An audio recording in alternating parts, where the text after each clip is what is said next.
राजेश जगताप लिखित कौशल्येचा राम प्रकरण 4 सोहम. रामरूपेण सप्तम अवतारो भुवी श्रीहरी कृपया ममांतःकरणे पादौ निधेही. अरे कोण बोललं हे? मंडळी, 3 दिवस झाले पण ते निराकार दिव्यत्व अक्षर रूपानं साकार झालेलं नाही. मी रात्रभर पिंपळाच्या आडोशाला बसून महर्षींच्या कुटीवर नजर लावून बसलो होतो. पण मी बसलो होतो का झोपलो होतो? हो, झोपलोच होतो. नक्कीच. शरीराची कोणतीही हालचाल न करता एका जागी बसून एखाद्या लक्ष्यावर चित्त केंद्रित करणं, यालाच तर तपस्या अथवा साधना म्हणत नसतील ना? आणि तसं असेल तर ती माझ्याकडनं झाली. नाही, झाली नाही, घडली. म्हणजे माझ्याही नकळत कोणीतरी माझ्याकडून करवून घेतली आणि त्याच चेतन अचेतन अवस्थेत मीच ती आर्त हाक मारलेली असावी. रामरूपेण सप्तमः अवतारो भुवी श्रीहरी कृपया ममांतःकरणे पादौ निधेही. म्हणजे हे प्रभो, तुम्ही लोकोद्धारासाठी पृथ्वीवर श्रीराम रूपानं 7वा अवतार घेतलात. आता माझ्या उद्धारासाठी माझ्या मनात वास करा आणि तुमच्या चरणस्पर्शानं माझं अंतःकरण शुद्ध करा. ही श्लोकरचना राजेश जगतापांची आहे बरं. कुहू. दूर कुठेतरी कोकिळेनं साद घातली आणि मला जाग आली. इतका वेळ माझ्या मनात वाहत असलेला तमसेचा प्रवाह थांबला. तमसेचा प्रवाह? तोही माझ्या मनात? कसं शक्य आहे? तो तर महर्षींच्या अंगाखांद्यावर खेळतोय. पण महर्षी कुठे आहेत? त्यांच्या कुटीचं कवाड अजूनही बंदच दिसतंय. कुठे बाहेर गेले असतील का? काल दिवसभर त्यांनी कुटीचं कवाडही उघडलेलं नव्हतं. कुमार भारद्वाज जलपात्र आणि फलाहारही घेऊन आला नव्हता. खरं तर महर्षींच्या मनातली अलीकडील उलथापालथ त्याला माहिती असेल असं वाटत नाही. महर्षींसाठी अन्न पाणी आणणं हे तर त्याचं दैनिक कर्तव्यच असलं पाहिजे. तरीही तो का आला नसावा? मंडळी, महर्षी आज पुन्हा रामकथेची रचना करण्याचा प्रयत्न करतील का? आज तरी ते दिव्य नाम अक्षर रूपात साकार होईल का? पण त्यासाठी महर्षींच्या कुटीचं कवाड उघडणं गरजेचं आहे. मला वाटतं तोपर्यंत आपणही स्नानादी नित्यकर्म उरकून यावं. तसंही अंगपारा उघडून गेलाय. तमसेच्या प्रवाहात 4-2 डुबक्या माराव्यात, म्हणजे अंगावरची धुळीची पुटं निघून जातील. तिकडेच पोटभर पाणी प्यावं. झालंच तर 4-2 फळं खाता येतील. कुठे काही रानमेवा हाती लागला तर त्याचीही चव चाखता येईल. पण मग महर्षींच्या हातून भोजपत्रावर रामकथेचं पहिलं अक्षर साकार होत नाही तोपर्यंत आश्रम सोडायचा नाही असा संकल्प सोडला होता. त्याचं काय? महर्षींनी ध्यानस्थ अवस्थेत असताना स्नानादी नित्यकर्म केलंच नव्हतं. अन्न पाणीही ग्रहण केलं नव्हतं. त्यांनी हे शेकडो हजारो वर्षांच्या तपश्चर्येनं केलं. मग आपल्याला 1-2 दिवस का करता येऊ नये? नाही करायचं काही. नाही जायचं आश्रम सोडून. बघू काय होतंय ते. अरे अरे बापरे, हे काय? महर्षी तमसेच्या वाटेवरनं परत येत आहेत. त्यांच्या मागे एक हत्ती डौलानं चालतोय. सोबत एक अस्वलही आहे आणि तिकडे लांब एक उंटही दिसतोय. तो मात्र एका जागेवर स्थिर उभा आहे. त्याच्या पाठीवरचं ते कुबड तेवढं इतक्या लांबूनही स्पष्ट नजरेत टोचतंय. म्हणजे महर्षी ब्रह्ममुहूर्तावर उठून तमसेच्या प्रवाहाकडे गेलेच होते तर. तिकडे त्यांनी कालच्यासारखंच ओरडून ओरडून कस्तवम कोहम कुत आयातः असं विचारलं असेल का? त्यांना त्या प्रश्नाचं काही उत्तर मिळालं असेल का? तिकडेच त्यांना हे 2 अनाहूत पाहुणे भेटले असतील. पण मग ते महर्षींच्या मागे मागे इकडेच येत आहेत का काय? माझाच मूर्खपणा झाला. एक पूर्ण रात्र ही जागून काढता आली नाही. कधी आणि कशी झोप लागली कोणास ठाऊक. जागा राहिलो असतो तर तिकडे तमसेच्या तीरावर नक्की काय घडलं पाहता आलं असतं. इकडे झोपा काढत राहिलो आणि बडबडत उठलो. काय बडबडलो होतो मी? आठवलं. रामरूपेण सप्तमः अवतारो भुवी श्रीहरी कृपया ममांतकरणे पादौ निधेही. त्या व्याकुळलेल्या अवस्थेत मीच त्या परमात्म्याला आर्त साद घातली असावी. तसं काहीतरी घडलं होतं निश्चित. महर्षींच्या चेहऱ्यावर आज पुन्हा सात्विक भाव दिसतायत. मंडळी, खरं तर मला प्रश्नच पडलाय. महर्षी दुःखी होतात, अन्न पाण्याचा त्याग करतात, स्वतःला कष्ट देतात आणि पुन्हा शांत सात्विक कसे होतात कोण जाणे. पण तिकडे पहा, तो विशालकाय हत्ती आश्रमाबाहेर कोंपणा शेजारी बसलाय. सुपासारखे त्याचे कान सतत हालतायत. त्याच्या त्या लांबलचक सोंडेत त्यांनी महर्षींचा हात धरून ठेवलाय. त्याचे ते शुभ्र दात आणि इवलेसे डोळे. मंडळी, या हत्तीला एवढा विशाल देह मिळाला, परंतु डोळे मात्र फारच लहान आहेत. असं का? तुम्हाला आहे का माहिती? महर्षींनी त्यांची सोंड प्रेमानं कुरवाळली आणि आत येत आहेत. ते अस्वलही त्यांच्याबरोबर आत येत आहे. इकडे आलं नाही म्हणजे मिळवलं. अहो, साध्या कुत्र्याला घाबरणारा मी समोर अस्वल आलं तर काय होईल? तुम्हीच कल्पना करा. बरं तर बरं, एखादा वाघ नाही आला. तसं झालं असतं तर एकतर मी पळून गेलो असतो किंवा भीतीने माझी शुद्ध तरी हरपली असती. महर्षींनी बसकर भोजपत्राची चवड, रंगपात्र आणि ते दिमागदार मोरपीसही आणलाय. ते सर्व नेहमीसारखं मांडलं आणि ती नेहमीची मंडळीही येऊ लागली आहे. पाहतं कोण कोण आलंय? सर्वप्रथम मोर आलाय, खारुटी आणि गरुडही आलाय. पोपटांचा हिरवा थवा डोळ्यांना सुखावितोय. हुप्प्या आणि त्या अस्वल खूप दिवसांनी भेटलेल्या मित्रांसारखे शेजारी शेजारी निवांत बसलेत. कुंपणाबाहेर तो गजराज तसाच शांत बसलाय आणि दूरवर दिसतोय त्या उंटाच्या कुबडाचा ओंगळवाणा उंचवटा. महर्षी बसकरावर स्थानापन्न झाले तोच एक वीणेची मधुर झंकार कानी पडली. झण तिंतान. महर्षींची शांत शीतल नजर सहज आभाळाला लागली आणि नारद मुनींचं आगमन होताना दिसलं. ते असीम आदराने हात जोडून उभे राहिले. नारायण नारायण. मुनिवरांची मंजूळ वाणी कानी पडताच मोरांनी पिसारा फुरवून सप्तरंगाची उधळण केली. खारुटीने शेपटीचा झुपका पिंजारून हात जोडले. पाना आड दडलेल्या कोकिळेनं कुहू अशी मधुर तान छेडली. पोपटांनी पंखाची फडफड केली. गरुडाने आपल्या पंखांच्या कवेत आभाळ सामावू शकतं हे सांगताना पंख फैलावले. अस्वल आणि हुप्प्या एकमेकांना खेटून बसले. कुंपणाबाहेर बसलेला गजराज उठून उभा राहिला आणि आपल्या सोंडेचा आकडा उंचावून एक चित्कार करत आदराची सलामी दिली. उंटाचं ते ओंगळवाणं कुबड मात्र तसंच निश्चल उभं आहे.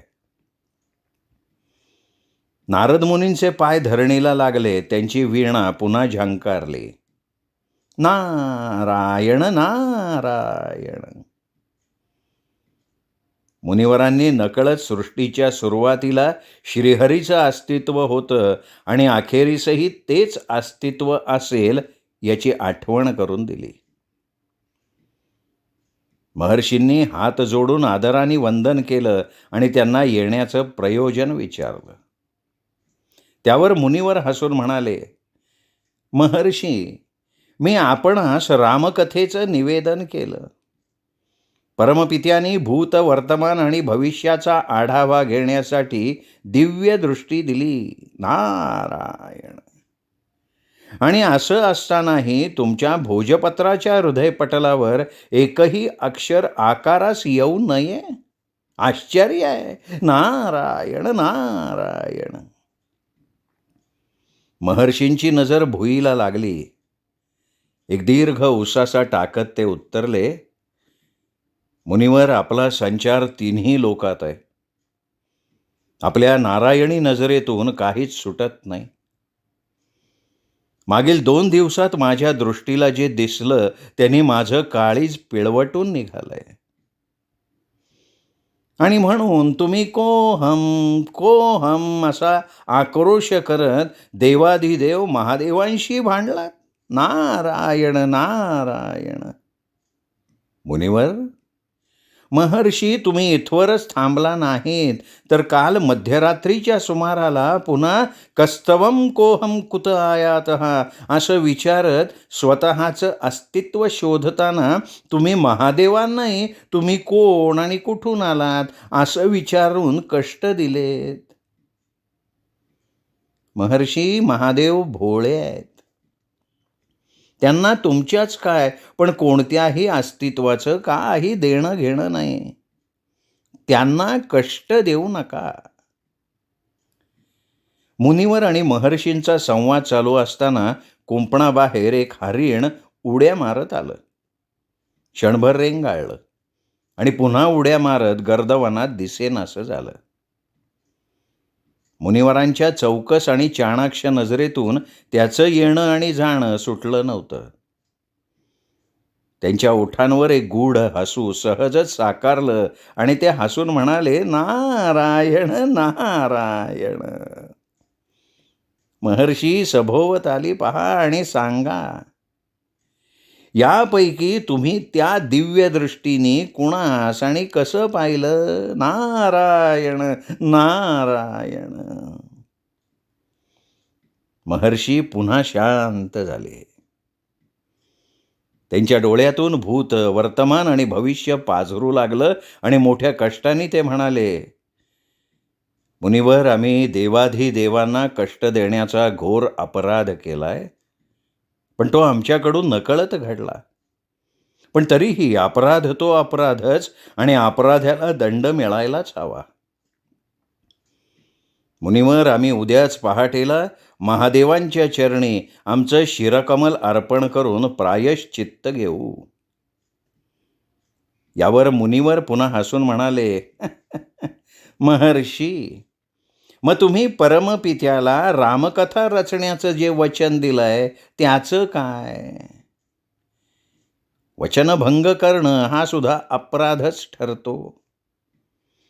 एका अपराधाचं प्रायश्चित्त घेताना शिरकमल अर्पण केल्यानंतर दुसऱ्या अपराधाचं प्रायश्चित्त घेणार कसं.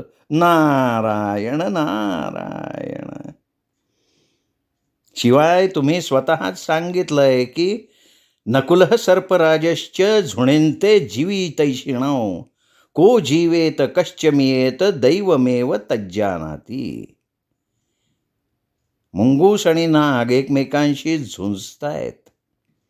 कुणी जगावं आणि कुणी मारावं हे केवळ नियतीला म्हणजे दैवालाच ठाऊक आहे. नारायण नारायण. महर्षी, हे नियतीचे खेळ आहेत हे तुम्ही जाणता आणि मानताही. तरीही तुम्ही दिव्य दृष्टीद्वारे असं काय पाहिलं की स्वतःलाच कोहम असं विचारू लागला. मुनिवर, फारच वेदनादायी आणि भयानक होतं ते. पहिल्या दिवशी मी राजा दशरथाच्या शब्दवेधी बाणामुळे झालेला श्रावण बाळाचा मृत्यू पाहिला. त्याचे वृद्ध अंध जन्मदाते पिता शांतनू आणि माता सुभद्रा यांनी राजाला दिलेला पुत्रवियोगाचा शापही पाहिला. तेव्हा मला बाण मारणाऱ्या दशरथाच्या ठाई डाकू रत्नाकर दिसला. तो वारंवार मला या ना त्या रूपात दिसतोच आणि म्हणून मी स्वतःला विचारलं, कोहम. डाकू रत्नाकर, महर्षी वाल्मिकी, राजा दशरथ का आणखीन कोणी? नक्की कोण आहे मी? मुनिवर, याच वेदनेतून आमच्याकडून देवाधिदेवांना कष्टवण्याचा अपराध घडला. नारायण नारायण. महर्षींचा कंठ दाटलाय. चेहऱ्यावर नैराश्य आणि दुःखाची छटा दाटली आहे. आणि माझ्याही मनात कोहम धुमाकूळ घालू लागलाय. मंडळी, तुम्हालाही तुमचं मन विचारू लागलंय का? कोहम. थांबा थांबा, ऐका. महर्षी काय सांगतायत ते ऐका. मुनिवर, मी रणांगणावर राजा दशरथानं राणी कैकेयीला दिलेलं वचन पाहिलं. मी त्या वचनाची कैकेयीला आठवण करून देणारी ती दुष्ट कुबडी मंथरा पाहिली. मी पुत्र कामेष्टी यज्ञातून प्रकटलेले अग्निदेव आणि त्यांच्या हातातील पायसम पात्र पाहिलं. मुनिवर, मी राम, भरत, लक्ष्मण आणि शत्रुघ्न या 4 सुकुमारांचा जन्म पाहिला. राम सीतेचं स्वयंवर पाहिलं आणि त्या स्वयंवरात आलेला लंकाधिपती रावणही पाहिला. कुणी पाहिला असेल नसेल, पण मी रावणाच्या आत लपून बसलेला रत्नाकर पुन्हा पाहिला. मी पितृवचनाची लाज राखण्यासाठी वनवासात निघालेला राम पाहिला. त्याला विवाह बंधनातील आजन्म साथ देण्याचं वचन पाळणारी सीता पाहिली. महर्षी, मी रामाची सावली बनून तब्बल 14 वर्ष न झोपणारा लक्ष्मण आणि रामाच्या पादुका सिंहासनावर ठेवून त्याच्याच नावानं राज्य करताना राजमहालाचा त्याग करणारा भरतही पाहिला. मी तो कपटी सुवर्ण मृग मारीच आणि सीता हरण करणारा दुष्ट रावण पाहिला. मुनिवर, मी सीते सीते असा आक्रोश करत वणवण फिरणारा राम पाहिला. सीतेच्या सुटकेसाठी बलाढ्य रावणाशी लढताना प्राणांची आहुती देणारा जटायू पाहिला. नारायण नारायण असं म्हणत मुनिवर अस्वस्थ झालेल्या महर्षींचं बोलणं ऐकतायत. मुनिवर, मी हनुमान, सुग्रीव, जांबुवंत, नल, नील एवढंच काय तर स्वतःच्या भावाशी वैर पत्करणारा धर्मात्मा बिभीषण या सर्वांची रामभक्ती पाहिली. युद्धात मेघनाथाच्या शक्तिप्रहारानं गतप्राण झालेला लक्ष्मण आणि त्याचे प्राण वाचवण्यासाठी व्याकुळ झालेला राम पाहिला.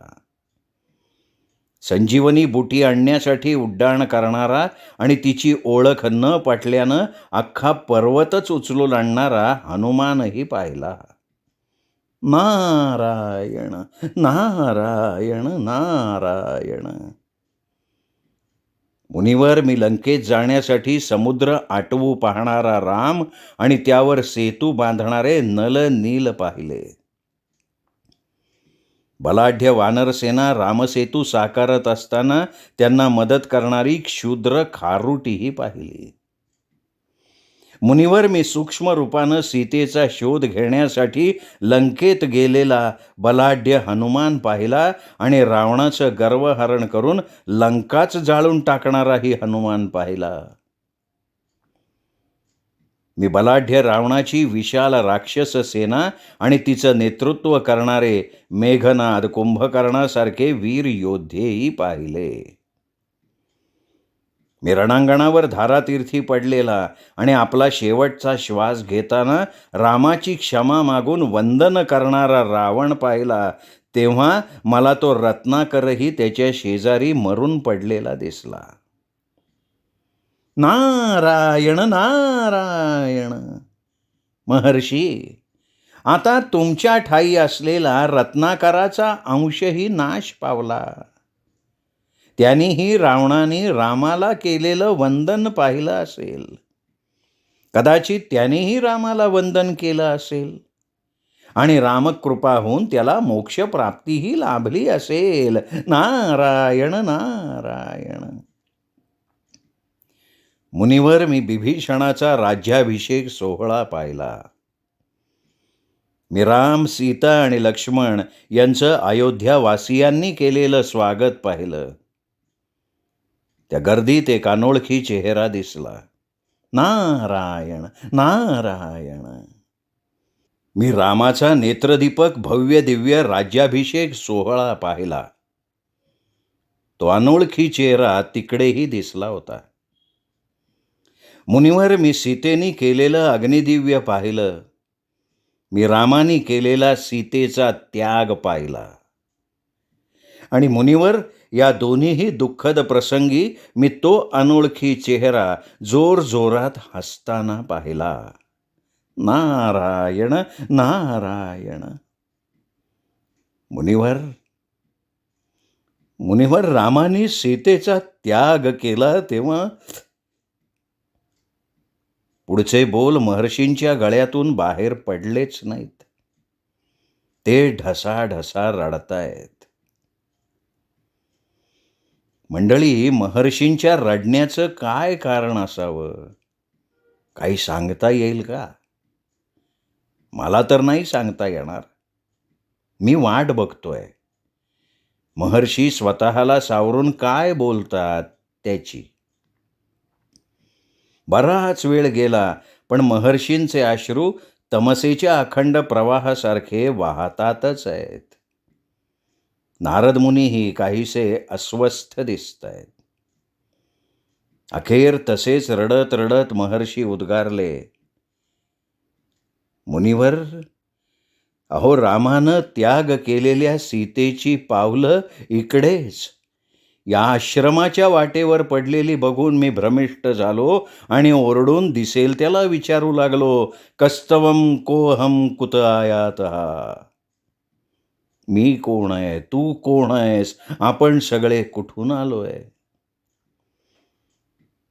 मुनिवर, आणि म्हणूनच महादेवही यातून सुटले नाहीत. आमच्याकडून अपराध घडला तो असा. नारायण नारायण. आणि मुनिवर, तुम्हाला ठाऊक आहे तो अनोळखी चेहरा कोण होता? नारायण नारायण. मुनिवर, तो रत्नाकर होता. मुनिवर, तो रत्नाकर होता. नारायण नारायण. अरे अरे अरे, याला काय झालंय? अरे, हा तर बेशुद्ध पडलाय. कुणीतरी पाणी आणा रे. पिंपळाच्या झाडामागे माजलेल्या हल्लकल्लोळाकडे सगळ्यांनी मान वळवून पाहिलं, अगदी नारद मुनींनी सुद्धा. कुमार भारद्वाजानं घाईघाईनं पाणी आणलं. त्यातलं काही तोंडावर शिंपडलं आणि मी शुद्धीवर आलो. कुमार भारद्वाजानं मला पाणी पाजलं. आता जरा बरं वाटतंय. कुमार भारद्वाजानं मला आश्रमात येण्याचं आणि पिंपळाच्या झाडामागे असं लपून बसण्याचं कारण विचारलं. तेव्हा आपले अश्रू पुसत महर्षी म्हणाले, कुमार, बेशुद्ध पडलेल्या त्या माणसाला आणि त्याच्यासोबतच्या सगळ्यांनाच इकडे घेऊन ये. अरे बापरे, आता काय करायचं? महर्षींच्या शोकाचं एखाद्या शापात रूपांतर झालं तर काय करायचं? पण जावं तर लागणारच, मला आणि माझ्याबरोबर तुम्हालाही. मला नखशिखांत न्याहाळीत महर्षींनी विचारलं, कोण आपण आणि इकडे का आलाय? मंडळी, माझ्या संपूर्ण अंगाला कंप सुटलाय, घशाला कोरड पडली आहे, पुन्हा चक्कर येऊन बेशुद्ध होतो की काय अशी अवस्था झाली आहे. माझ्याकडे अतिशय कौतुकानं बघत नारद मुनी उत्तरले, नारायण नारायण. महर्षी, अहो हा एक क्षुद्र जीव रामाच्या शोधात तुमच्या आश्रमात आलाय. गेले 3-4 दिवस तो तुमच्या मागे मागे तुम्ही जाल तिकडे जातोय. नारायण नारायण.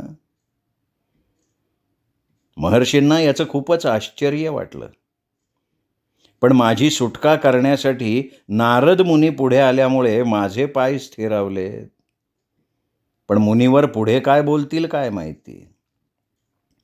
महर्षी, अहो हा तुमच्यावरची नजर हटू नये म्हणून 2 दिवस काहीही न खाता पिता त्या तिथे पिंपळाच्या मागे निश्चल बसून होता.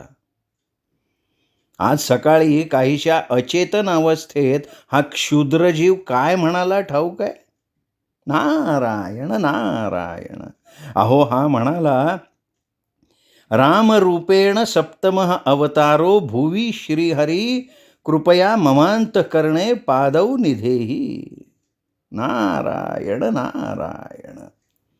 अहो तुम्ही रामकथा भोजपत्रावर लिहिण्यासाठी धडपडत आहात, पण यांनी तर त्या रामालाच त्याच्या हृदयात यायला सांगितलंय. नारायण नारायण. माझ्याकडे अतिशय कनवाळू नजरेनं बघत महर्षींनी माझ्या हाताला धरून शेजारी बसवलं. मला माझ्या अंगावर मोरपीस फिरल्यासारखं वाटलं. मुनीवर पुढे म्हणाले, महर्षी, याला तुम्ही रामकथेची रचना कशी करता ते पाहायचं आहे आणि तुमच्या कथेत त्याचा राम शोधायचा आहे. नारायण नारायण. माझ्या मनावरचं डोंगरा एवढं दडपण कापसासारखं हलकं होऊन उडून गेलं. खूप हलकं हलकं वाटतंय. पण मुनीवर अजूनही काही सांगतायत. महर्षी, तुम्हाला मरूनही पुन्हा पुन्हा दिसत असलेला रत्नाकर मरूनही पुन्हा नव्या रूपात दिसत राहील. आनंदाच्या प्रसंगी दुःखाची पेरणी करून हसत राहील, कारण रत्नाकर ही एक प्रवृत्ती आहे. तो कालही होता, आजही आहे आणि उद्याही असेल. नारायण नारायण. महर्षी, परमपित्यानं हे सगळं काम महामायेचं असल्याचं तुम्हाला या आधीच सांगितलंय. तेव्हा तिच्या मोहपाशातून जीवसृष्टीला फक्त रामनामच सोडवू शकतं. आपण या क्षुद्र जीवानं रचलेल्या रामरूपेण सप्तमः अवतारो भुवी श्रीहरिही कृपया ममांतकरणे पादौ निधेही या रचनेच्या आधारे रामाला तुमच्या हृदयात येण्यासाठी आवाहन करा. नारायण नारायण. महर्षी अतिप्रसन्न हसले. त्यांनी भोजपत्राच्या चवडीतून एक शेलकं भोजपत्र काढलं, त्यास वंदन करून 10 दिशा न्याहाळल्या. मोरपिसाचं ते काळं करडं टोक रंगपात्रात बुडवून भोजपत्रावर धरलं आणि कोकिळेने साद घातली, कुहू कुहू. कोकिळेची ती मधुर साद माझ्याही मनात वसंत फुलवून गेली. महर्षी ज्या रामकथेची रचना करणार आहेत, त्यासाठी मी अर्धचेतन अवस्थेत बडबडलेल्या क्षुल्लक बडबडीचा आधार घ्यायला नारद मुनींनी सांगावं आणि महर्षींनी त्यावर प्रसन्न हसावं. त्यांच्या हसण्याला होकार समजावं का? तसं झाल्यास माझ्या हृदयातला राम त्यांच्या हृदयात असेल. रामाचं एकच रूप दोन्हीकडे असेल. कदाचित प्रत्येक जीवाच्या हृदयात तो असला पाहिजे. गरज आहे त्याला कोकिळेसारखी साद घालण्याची. मंडळी, मला तिच्या त्या लयबद्ध कुहूमध्ये राम शब्दाचा भास होतो. तुम्हालाही होतो का? कधीतरी मन लावून ऐका, कळेल. महर्षींचा थरथरणारा हात स्थिरावला.